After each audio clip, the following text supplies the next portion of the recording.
जय माँ इंद्राक्षी, जय अम्बे। इंद्राक्षी धाम में दर्शकों आप सभी का हम हार्दिक स्वागत करते हैं। आज के दिन जिन जातकों का जन्मदिवस है, मैरिज एनिवर्सरी है, उन सभी को हमारी तरफ से बहुत बहुत शुभकामनाएं।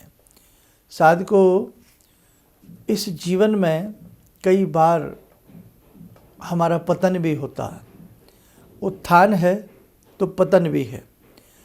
हम जीवन में आगे बढ़ते हैं तो कई बार जीवन में पीछे भी हटते हैं।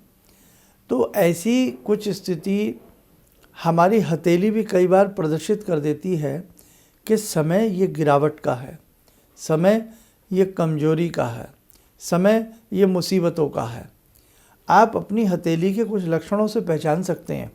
आज हम आपको दो चार ऐसे कुछ लक्षण बताएंगे जो कहीं ना कहीं जीवन में सबके काम आ सकते हैं। तो आइए पहले हम आज का पंचांग देख लें। 1 दिसंबर सन 2023, दिन शुक्रवार, संवत 2080, मार्गशीर्ष कृष्ण पक्ष, तिथि आज चतुर्थी है, नक्षत्र पुनर्वसु, राहु काल 10:30 से 12, दिशा शूल पश्चिम दिशा। पहला संदेश दे दें। आज 1 दिसंबर है, ये साल जाने वाला है। हमने इस पूरे साल में न जाने क्या खोया है, क्या पाया है, सबको मालूम है। लेकिन आगामी वर्ष, आगामी दिन, आगामी क्षण हम सबके लिए अच्छे हों। और जिन्होंने इंद्राक्षी धाम से जुड़ करके 40 दिवसीय साधना की है, उन साधकों के लिए विशेष यज्ञ की व्यवस्था की जा रही है। आप सबके नाम से एक विशेष यज्ञ हम करने वाले हैं जो कि 8 दिसंबर को होगा। ठीक है, इससे संबंधित कुछ संदेश दूंगा, लेकिन वो लोग बोर ना हो जिनके लिए सब्जेक्ट है, पहले मैं वो संदेश दे दूं। अब देखो, जीवन है, जीवन में अप्स डाउन हमें मिलते रहते हैं। आपकी हथेली, अगर किसी व्यक्ति की हथेली में अचानक बहुत सारी रेखाएं बनने लग जाएं, रेखाओं का जाल छदम सा बनने लग जाए, तब समझ लेना कहीं ना कहीं या तो शारीरिक कष्ट होगा, या मानसिक कष्ट होगा, या आर्थिक कष्ट होगा। अत्यधिक आपकी हथेली में जब रेखाएं जन्म लेने लगें, आपकी हथेली में रेखाओं में अक्सर कालापन आने लगे, आप ऐसे देखें और लगें हमारी तो रेखाएं बड़ी बड़ी काले काले से पनपे हैं, रेखाओं के गुच्छे गुच्छे से बन रहे हैं, तो भी हमें कोई ना कोई इंटरनल प्रॉब्लम शारीरिक हो सकती है, मानसिक दबाव हो सकता है, आर्थिक क्षति हो सकती है। ऐसे ही जब हमारी हथेली की जो मुख्य रेखाएं हैं, लाइक सूर्य रेखा है, आपकी हृदय रेखा है, मस्तिष्क रेखा है, आपकी आयु रेखा है, आपकी स्वास्थ्य रेखा है, ऐसे हमारी जो मुख्य 8 रेखाएं बनती हैं, वो रेखाएं छिन्न भिन्न होने लगें, रेखाएं अपने स्थान को छोड़ करके उबड़ खाबड़ सी लगें, या उनमें बहुत ज़्यादा क्रॉस आ जाए, कटने फटने लग जाएं, तब भी समझ जाना कि इशारा सही नहीं है, अशुभता आ रही है। ऐसे ही कई बार बहुत संकेत ऐसे होते हैं जब हम घर में दीप जलाते हैं, अगर पानी का छींटा, आपकी जो ज्योत जली है, जो आपने ज्योति प्रज्वलित की हैं, अगर पानी का छींटा लगा है तो बात अलग है, लेकिन पानी का हाथ भी नहीं लगा, पानी का छींटा भी नहीं लगा, जैसे ही ज्योति जलाई और उसमें से चटर चटर की आवाज़ अक्सर आपको महसूस होती हो, तो भी समय अच्छा नहीं होता। ये मैं थोड़ा बात को कहीं से कहीं ले गया, लेकिन बहुत सारे संकेत हैं हथेली की रेखाओं के साथ साथ जो हमारे आने वाले अशुभ समय को प्रकट कर सकते हैं। मैं डरा नहीं रहा हूँ, इसका समाधान भी आपको बताने वाला हूँ। ऐसे ही आपकी हाथ की रेखाएं, एक चीज़ और होती है हथेली का रंग। कई बार कभी तो आपको देखने में पीला लगेगा, कई बार आपको हथेली का रंग श्याम वर्णी लगेगा, कई बार लालाम वर्णी लगेगा, ताम्र वर्णी लगेगा, गुलाबी रेखाओं पर गुलाबी आभा देगा। लेकिन कई बार व्यक्ति की हथेली बड़ी रूखी रूखी सी रहती है, यानी कि उसमें अक्सर कालापन बना रहता। कहीं कहीं देखोगे तो काली काली सी शैडोज में नज़र आएगी, वो स्थिति भी आपके लिए ठीक नहीं है। कई बार आप देखते हैं कि ये रेखा 4 दिन पहले बड़ी अच्छी थी और अब ये रेखा कमज़ोर पड़ रही है, अब ये रेखा दिखाई नहीं दे रही है या हल्की पड़ गई है। सन रेखा हो, आपकी शनि रेखा हो, सैटर्न लाइन हो। अब लाइनें हमारे सभी दर्शकों को मालूम है, रिंग फिंगर के नीचे सूर्य रेखा होती है, मणिबंध से या मध्य से निकलती हुई ऊपर को जो पतली रेखा जाती है वो शनि रेखा होती है। मैं 2 ही रेखाओं की फिलहाल आपको बात समझा देता हूँ। ये रेखा धूमिल धूमिल सी लगने लगे। अब सूर्य रेखा मान सम्मान प्रदान कराती है। सूर्य रेखा धूमिल होगी, बच्चे की विद्या डिस्टर्ब होगी, प्रमोशन डिस्टर्ब होगा, चढ़ती आपकी कलाएं कमज़ोर पड़ेंगी, मान सम्मान ख्याति धूमिल होने का भय हो जाएगा। शनि रेखा धूमिल होगी तो कहीं ना कहीं मेरे साथ को जीवन में पतन आएगा, जीवन में गिरावट आएगी, समृद्धि कमज़ोर होगी, धन का नुकसान होगा, या किसी बड़ी घटना का हम शिकार बन सकते हैं यदि साथ में शनि के साथ साथ मंगल रेखा या मंगल ग्रह भी आपका दब जाए, है ना। खैर, तो कहने का भाव ये है कि हथेली भगवान ने बनाई है, कुदरत ने बनाई है। ये रेखा नेचुरल हैं, ये रेखाएं भगवान ने बनाई हैं, हमने नहीं बनाई हैं। तो आपको जरा सा भी यदि जीवन में कोई ऐसा कष्ट लगे तो मेरी सबसे पहले यही राय है, आपके पास कुंडली हो, आपके पास कुंडली ना हो, आप किसी विशेषज्ञों को अपना हाथ दिखा लें और वो समाधान जो आपको दें वो करिए। समाधान में 99% रतन ना पहना करें, समाधान में आप मंत्र साधना किया करें, समाधान में आप दान किया करें, समाधान में आप सेवा किया करें, तो उससे आपका जल्दी कष्ट दूर होगा। चलिए, अब हम आपको यहाँ एक चीज़ और बतावें कि यदि आप किसी से नहीं संपर्क कर रहे हैं, है ना। अब देखो, कुंडली दिखाएंगे उसके लिए डेट ऑफ बर्थ चाहिए। इसमें डेट ऑफ बर्थ की हाथ दिखाने में आवश्यकता नहीं होती है। कैसी भी जीवन की परेशानी हो, अपना हाथ दिखाइए और उसका सोल्यूशन ले लीजिए।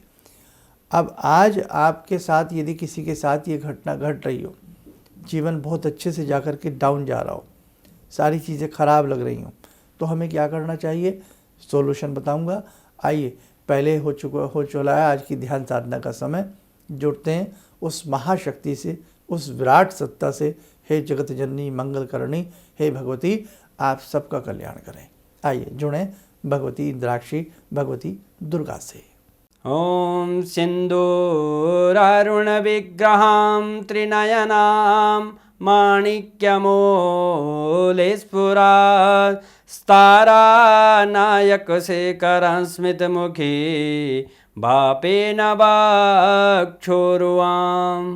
पाणिभ्यामलपूर्णरत्नचषकां रत्नोत्परां बिभ्रति सौम्यां रत्नघटस्थरक्तचरणां ध्यायेत्पराम् अम्बिकां खड्गं चक्रगदेषु चापपरिगान् शूलम्बुशुण्डिं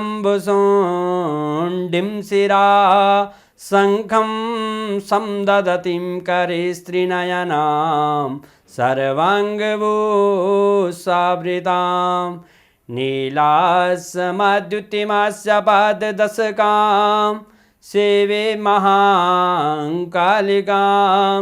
यामास्तो स्वपितैहरो कमलजो हन्तुं मधुं कैटवम् विद्युद्दाम समप्रभां मृगपते स्कन्दस्थितां भीषणां कन्या विहकरवालखेटविलसा धस्ताविरासेवितां हस्तैश्चक्रगदाशिखेटविशिखां चापं गुणं तर्जनीं विप्राणामलिलात्मिकां शशिधरां दुर्गां त्रिनेत्रां भजे। कवच बना लें, ध्यान करें, देवी माँ का शुभ आशीष हम सबके ऊपर बरस रहा है।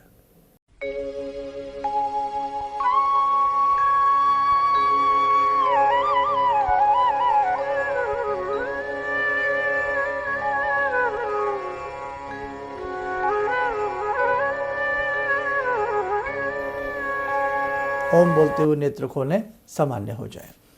देखो साधकों, ऐसी स्थिति में सबसे बड़ी बात रहती है, आप 10 महाविद्याओं की दीक्षा लेकर के वो साधना करो।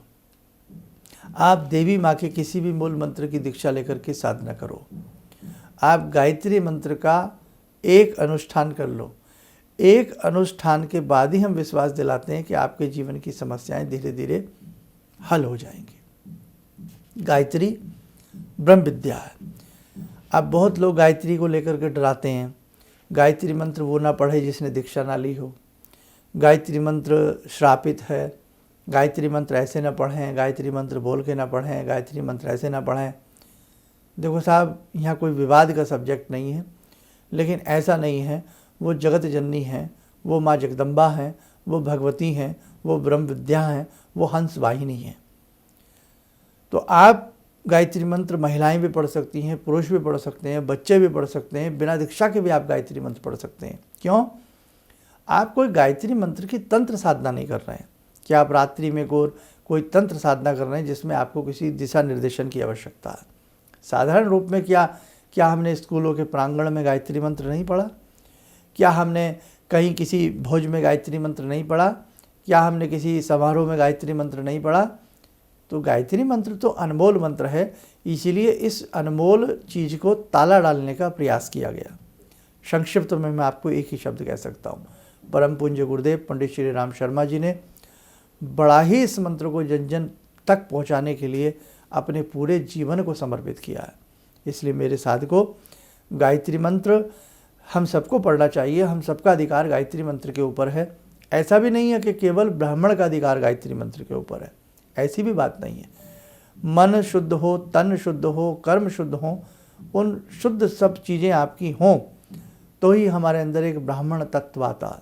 इसलिए गायत्री मंत्र जीवन के कैसी भी आपकी हाथ की रेखाएं क्यों ना हो जाए, कैसी भी कुंडली के ग्रह आपके क्यों ना हो जाए, लेकिन यदि आप गायत्री मंत्र मन से अच्छे से पढ़ते हैं, उसके लिए आप परम पूज्य गुरुदेव की भी जो विचार शैली है, वीडियो हैं, पुस्तकें हैं, पढ़ सकते हैं। शांति कुंज जाकर के दर्शन कर सकते हैं।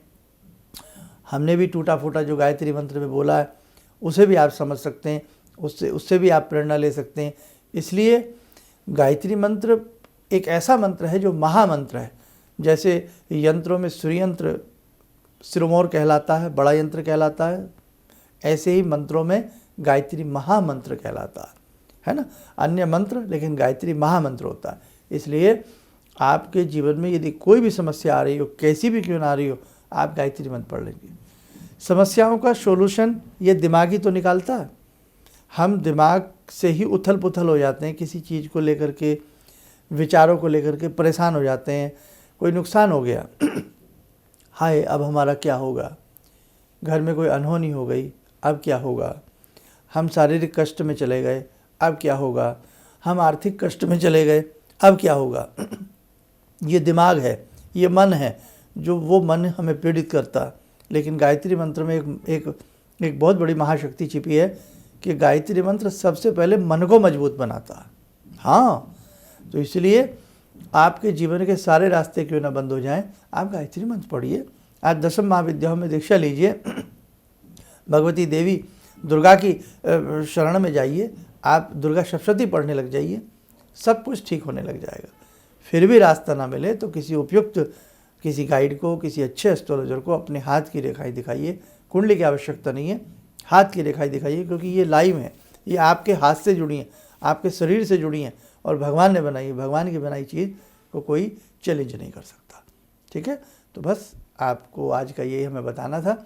हमने इसमें आपको सारी चीज़ें समझाई हैं और अब चलते चलते बता देते हैं। 8 दिसंबर को जिनकी 40 दिन की साधना पूर्ण हुई है उनके लिए विशेष यज्ञ किया जाएगा। सुबह 10 से 12-1 बजे के बीच में रहेगा। उसके बाद आपको क्या करना होगा, 1-2 रोज़ में और भी सारी चीज़ें बता देंगे। और 8 दिसंबर से ही दीक्षा का कार्यक्रम प्रारंभ हो जाएगा।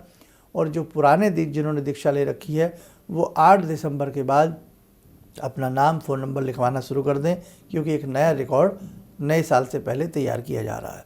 दूसरी बात, जो दीक्षा लेना चाहते हो वो अपना नाम, नंबर, फ़ोन नंबर, कहाँ से आप हैं वो भी आप 8 दिसंबर तक लिखवा दीजिएगा। और जो दीक्षा ले चुके हैं वो 8 दिसंबर के बाद अपना नाम लिखवाएंगे।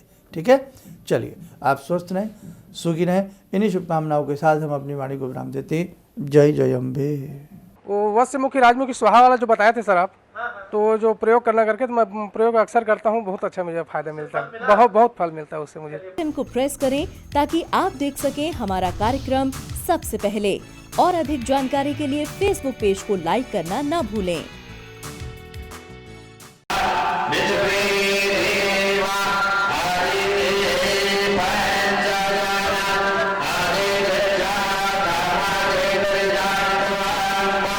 यमो